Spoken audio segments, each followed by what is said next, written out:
그 월급에 잠이 와?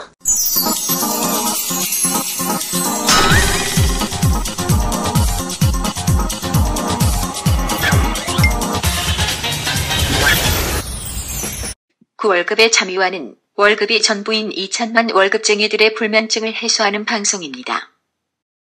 안녕하세요, 반갑습니다. 그 월급에도 잠이 위하는 방송 머니스토리TV 뭉치 양승민입니다. 네, 표 대표 표현봉입니다. 네, 에세다파 손철입니다. 아, 우리 표 대표님. 네. 너무 더워. 뭐 네. 어찌 살아야 됩니까? 이거 너무 더운데. 아니 그러니까 이게 저희가 날씨를 뭐 여름이 좀 늦게 온다 그래서 또 살짝 방심했더니 본때를 한번 보여주는데, 이게 94년하고 비교만 한 걸 이렇게 보면 또 이러다 말까 싶기도 한데, 매년 이러면 진짜 어떻게 살아야 될지 좀 고민이 됩니다. 동남아로 피서가는 게 이게 의미가 없어진 상황이 돼버렸어요. 우리 애살 아빠님은 아니 애 셋 다니고 이 더운 여름날 놀러 가려면 집에 있는 게 제일 낫지 않나? 어때요? 안 그래도 너무 더워가지고 야구부를 보러 갈까 애들 다 데리고. 네. 네. 제가 기아 타이거즈 팬이다 보니까 광주까지 내려가가지고 그 동생이랑 같이 보러 가려고 그랬거든요. 근데 이러다 죽겠다 싶어가지고 그냥 어차피 요즘에 기아도 개판 치고 있는데 그냥 어디 맛있는 거나 먹으러 가자, 뭐 요즘 이렇게 정리하고 있습니다. 네. 자, 저 지난 시간에 이어서 이번 시간에도 이제 건강보험료 부과 체계에 대해서 이해를 한번 해보려고 하고요. 물론 이제 2018년도 7월 이후에 개편안을 중심으로 하려고 합니다. 지난 시간에는 지역 가입자에 대해서 알아봤다면, 오늘은 이제 직장 가입자, 즉 월급쟁이들 건강보험료 부과 체계가 어떻게 개편되는지 궁금하지 않으세요? 네.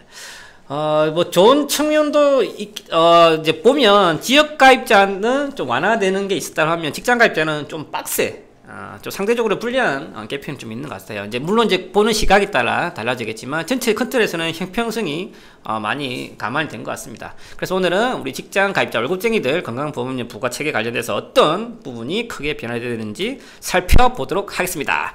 첫 번째, 자 뭐죠? 네, 저희가 다 이 대상이잖아요. 일단 고소득 부담 보험료 상한액을 인상을 했습니다. 예를 들면 2018년 6월까지는 연봉 한 9억 4천, 월급 한 7,810만 원 되시는 분이 보험료가 약 한 244만 원 월 내셨거든요. 근데 이제 2018년 7월 이후에는 이제 연봉 11억 9천에 월급 한 9,925만 원 되셨던 분은 310만 원 정도를 내시게 확 높여졌습니다. 정리해 보면 직장 가입자 중에 한 1%는 이런 인상을 이제 적용받게 되고요. 나머지 99%는 현재 수준을 유지한다, 이런 방침입니다. 즉 보시면 1%가 연봉 9억, 연봉 11억 이 정도죠. 이 정도 되시는 분들 저희 방송 많이 들으시죠? 어때요? 제가 저번 주에도 말씀드렸지만 이렇게 좀 냈으면 좋겠어요. 내봤으면 좋겠어요. 부럽네요. 네. 네, 그래서 좀 내셔야죠.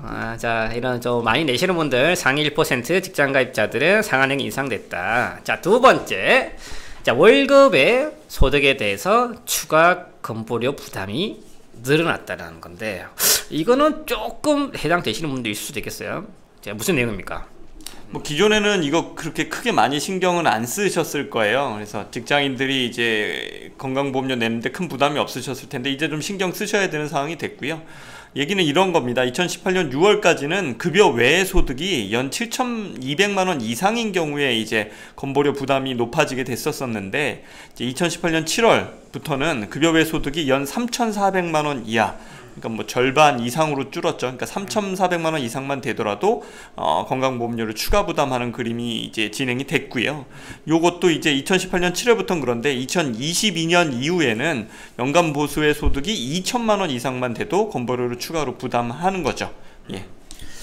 월급의 소득에 대한 추가 건강보험료 부담, 이 제도가 왜 생겼을까? 그러니까 이제 이렇게 생각하시면 돼요. 이번에 이제 건강보험료 보면 이제 보수월액이라는 게 있고 이제 소득월액이 있거든요. 그러니까 원래 직장 가입자들은 아주 깔끔합니다. 그러니까 말씀드렸지만 그냥 내가 급여 받는다 이를테면, 그러면 뭐 보수월액 곱하기 약 6.7% 정도 되거든요. 그래서 이제 건강보험 내면 끝인데, 문제가 이제 다른 소득이 이제 워낙에 이제 많은 분들 같은 경우는 좀 추가로 좀 보험료를 내야 되는 게 맞지 않냐, 이런 요구가 있었죠. 사실 어떻게 보면 맞는 얘기죠. 그래서 예전에는 그 이런 걸 이제 소득월액이라고 하는데, 그 이제 보수의 소득이 예전에는 7,200만 원 이상일 경우에 이제 추가적으로 이제 돈을 냈는데, 이제는 이제 3,400만 원 이상일 경우에는 추가로 낸다, 이렇게 생각하시면 될 것 같아요. 그래서 예를 한번 들어드리면, 그 은퇴하신 분들이 이런 경우 있잖아요. 그 건강보험료 안 내려고 친구 회사에 이렇게 이렇게 소득 내는 경우 있잖아요. 예를 들어서 임대소득이 연에 7천만 원이신 분이 그 친구 회사에 등록을 해가지고 월 100만 원의 급여를 받는다라고 쳐볼게요. 그러면 과거 기준으로 보면 추가적으로 보험료를 안 내도 되잖아요. 7,200만 원 이하니까 7천만 원이. 근데 지금은 어떻게 되느냐? 이제 3,400만 원 이상이기 때문에 7천만 원에서 3,400만 원을 빼면 3,600만 원이죠. 3,600만 원 곱하기 이제 6.7%, 약 6.7%. 그러면 연에 241만 원의 추가적인 건강보험료를 내야 되죠. 월 20만 원 꼴입니다. 이런 형태로 조금 이제 다른 소득이 있는 사람들에게 조금 더 이제 형평성상 건강보험료 부과된다, 이렇게 보시면 좋을 것 같아요. 어찌 보면 이 월급 외 소득에 대한 추가 건보료 부담은 어찌 보면 현업에 있는 분들보다는 이제 S사람이 말씀하신 것처럼 은퇴자들, 실질적으로 은퇴자들 많이 했죠. 이제 은퇴자 5, 60대 내시는 분들은 약간 관행처럼 내셨어요. 이제 아시는 분한테 좀 근로소득자를 걸어놓고 자기 소득 많아도 추가 건보료 안 되니까 이런 부분들 피해 갔었는데, 어찌 보면 한편으로서는 이런 부분들은 뭐 좋은 제도인 것 같습니다. 그동안에 좀 틈새가 있었던 거를 바로 잡는 거니까 그동안에 안 내셨던 분들 좀 내세요. 맞죠? 네. 자, 세 번째, 이와 별도로 피부양자 지역가입자 선한 소득 기준이 강화되었다. 이게 좀 무서운 제도인 것 같은데 어떤 내용이죠? 그러니까 이제 기존에는 그러니까 피부양자라고 하는 게 그런 거잖아요. 그러니까 내가 이를테면 퇴직을 했는데 우리 애가 직장 가입자다. 그러면은 내가 우리 애 밑으로 이제 들어가는 게 피부양자 등록이잖아요. 그렇지. 근데 이 피부양자가 너무 이제 소득이 많거나 재산이 많거나 이제 이래 버리면 그 피부양자 자격을 박탈하겠다는 거였거든요. 근데 이게 올해 6월까지는 기준이 너무 높았습니다. 그러니까 금융소득이 연 4천만 원 이상이거나, 금융소득은 이제 이자와 배당소득을 합한 거죠. 아니면 공적연금소득이 연 4천만 원 이상이거나, 아니면 일시적 근로소득이나 기타 소득이 연 4천만 원 이상이거나. 그러니까 이 세 개가 이 세 개 중에 하나, 합산이 아니고요. 하나가 연 4천만 원 초과했을 때만 피부양자 자격이 박탈이 됐었거든요. 그러면 산술적으로 보면 금융소득도 연 3,900만 원이고, 공적연금소득도 연 3,900만 원이고, 일시적 근로소득이나 기타 소득도 연 3,900만 원이고, 이래버리면 기존에는 그냥 자녀한테 얹혀가지고 건강보험료 하나도 안 냈어도 됐다라는 거잖아요. 근데 이게 올해 7월 이후부터는 이 모든 소득을 합산을 해서 연 3,400만 원을 초과하게 되면 기본적으로 이제 피부양자 자격이 박탈이 된다, 이런 내용입니다. 그러면 금융소득, 연금소득, 뭐 기타 근로나 기토소득 합쳐서 3,400만원이 되면은 애누리 없이 지역가입자로 전환이 되고, 저희가 이전 시간에 얘기한 그 기준에 따라서 소득료가 부과가 된다. 이제 좀 상당 부분이 좀 많이 제도가 개선이 된 것 같아요. 물론 제도 형평성 면에서는 좋겠지만 그 대상자가 저희 아버님 부모님이라면 가슴이 아픈 거지. 그럴 수 있겠네. 자, 그러면 공적연금 좀 억울하지 않아요? 그러니까 이제 근데 이건 좀 오해하시면 안 되는 게, 언론상에 보면 종합소득이라고 나와 있어요. 종합소득이라고 나와 있기 때문에 공적연금소득이 2001년까지는 비과세고 2002년 이후에는 과세소득이기 때문에 과세소득만 해당되는 거 아니에요, 이렇게 생각할 수 있는데, 소득에 포함되는 거는 100% 다 포함이 되고요. 다만 보험료를 산정을 할 때는 연금소득이나 일시적 근로소득은 기존에는 30%만 반영을 했었거든요. 그 전에는 20%만 반영했었거든요. 근데 이거를 이제 30%로 이제 늘려서 부과를 하고, 이게 2022년 이후부터는 50%까지 좀 낮춰서 부과를 한다. 그러니까 은퇴 이후에 공적연금소득이나 일시적 근로소득은 어떻게 보면 그 필수 생활비처럼 쓸 수도 있는 거잖아요. 그래서 보험료 산정할 때 좀 경감해서 보험료를 책정하게 해준다. 이렇게 정리하시면 좋을 것 같습니다. 그래서 공적 연금 제도만 있으신 분들이 행여로 4천만 이상 되시더라도 그에 대해서 보험료 부과 기준 자체가 낮으니까 그런 부분들은 좀 상대적으로 안심하셔도 된다. 근데 재미있는 게 뭐냐면 이 에세 대표님 말씀하신 이 소득 합산 연간 3,400 초과에 대해서는 지역가입자로 전환되는 이 소득 기준이 2022년부터는 2천만 원으로 다운된다는 거죠. 그런 말의미는 뭐냐면 상당수가 이제 피부양자 등록이 힘들다라는 걸 의미합니다. 네, 그러니까 그 제가 또 아까랑 비슷하게 시뮬레이션 해보니까 이런 경우 있잖아요. 그 연금 소득이 많으신 공무원들 있죠. 그러면 65세에 퇴직하신 공무원인데 공무원 연금을 300만 원씩 받는다. 그러면은 근데 이제 이를테면 아까처럼 친구 회사에 일을 하면서 이제 월급을 100만 원 받는다고 쳐보자고요. 그렇죠? 그러면 그 이분 같은 경우에는 연금 소득이 3,600만 원이잖아요. 그럼 3,400만 원, 이가 약간 다른 얘기지만 3,400만 원 이제 넘게 되니까 어떤 부분이냐면 소득 월액에, 그러니까 소득에 대해서 또 추가적으로 보험료를 내야 되잖아요. 근데 이분 같은 경우 3,600에서 3,400을 빼면 200만 원. 근데 200만 원은 연금 소득이잖아요. 연금 소득은 몇 퍼센트만 그 보험료 계산한다? 30%. 그러니까 200만 원에 30%니까 60만 원이죠. 그러니까 60만 원 곱하기 6.7%니까 뭐 연간 따져도 뭐 거의 이렇게 보험료 부과되지 않는 뭐 이런 부분들이 있으니까 오히려 그 연금 소득이 많으신 분들은 좀 오히려 일하시는 게 건강보험료를 좀 줄이시는데 좀 도움이 되시지 않을까 그런 생각도 좀 듭니다. 2천만 월급쟁이들의 금융호구 탈출을 위한 그얼잠 프로젝트 특허받은 로봇 자산관리 플랫폼 포트윈과 함께합니다. 세부사항은 머니스토리 TV 홈페이지에서 확인하세요. 저희가 지금 이제 그 방송 차원에서 팩트를 전달하고 있지만 여기 깨알 컨설팅 TV 숨어 있어요. 실질적으로 은퇴자 분들 많이 문의하시는 내용 중이시고, 그리고 은퇴를 앞두신 분들이 가장 궁금해하는 게 건강보험에 대한 부가 체계에 대한 이해입니다. 그렇기 때문에 본인은 관심이 없더라도 부모님이 계시면 부모님은 이 방송 들으셔야 돼요. 그래야지만 또 향후에 은퇴 이후에 중요한 게 또 비용 줄이는 거잖아요.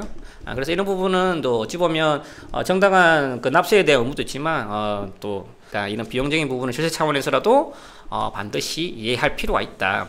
자, 그러면 저희가 방금은 피부양자의 지역가입자 전환이 되는 소득 기준에 대해서 얘기했다면 그 다음에는 재산 기준에 대해서 한번 보죠. 그 피부양자가 방금은 좀 전에는 그 소득 기준에 대해서 지역가입자 전환 기준을 얘기했다면 재산 기준은 뭐냐? 이것도 좀 바뀐 게 있냐? 제가 알기로는 2018년 6월까지는 재산 가표에 대해서 9억 원 초과하면 피부양자 자격이 박탈이 됐거든요. 물론 이제 이 부분 좀 바뀐 것 같아요. 어떤 내용이시죠? 일단 이제 2018년 6월까지는 이제 재산만 놓고 봤을 때 재산 과표가 9억 원을 이제 넘어서야 이제 과표가 9억 원이면 시세로 따지면 거의 18억이 넘어가는 뭐 이렇게 될 수가 있잖아요. 그러니까 그걸 왜 그런지 설명해 주셔야 돼요. 간단하게라도. 네네네네. 어차피 이게 과표라고 하는 것은 이제 그 어떻게 보면 이제 재산세의 어떤 근간이 되는 건데 그냥 뭐 한 50% 정도를 기준으로 이렇게 시세의 한 50% 정도 이렇게 반영을 한다라고 이제 그냥 일반적으로 이제 얘기를 하니까 그러니까 과표 9억이면 한 18억 정도라고 이제 보는 거잖아요. 이랬을 경우에만 이제 지역가입자로 이제 전환이 됐었는데 이게 이제 2018년 7월 이후에는 재산과 연소득을 이제 합쳐가지고 좀 이제 반영이 되게끔 좀 바뀌었습니다. 그러니까 이를테면 이렇게 보시면 좋을 것 같아요. 종합소득 금액이 1,000만 원 이하일 경우에는 재산과표가 이제 9억을 넘어섰을 때 그 이제 전환된 이런 측면들은 맞는데 이를테면 종합소득 금액이 이제 1,000만 원이 넘어가고 3,400만 원 이하다. 이런 경우에는 재산과표가 5억 5천만 원을 그 이제 넘어서게 되면 기본적으로 지역가입자, 그러니까 피부양자 자격이 이제 박탈이 된다 이렇게 보시면 좋을 것 같고요. 근데 종합소득 금액이 이제 3,400만 원 넘게 되면 재산과 관계없이 전환이 된다 이렇게 보시면 좋을 것 같습니다. 자, 소득도 강화됐고 재산 기준도 강화됐다. 그 말이 뭐냐면 피부양자를 통해서 무임승차했던 부모님 세대, 즉 강남에 집 한 채 있으신 분들은 알짤없이 이제 내게 됐다. 이런 내용이죠. 네. 그럼 뭐 예를 한번 들어볼게요. 내가 은퇴를 해서 1년에 연금을 공적 연금 소득을 800만 원 받는다.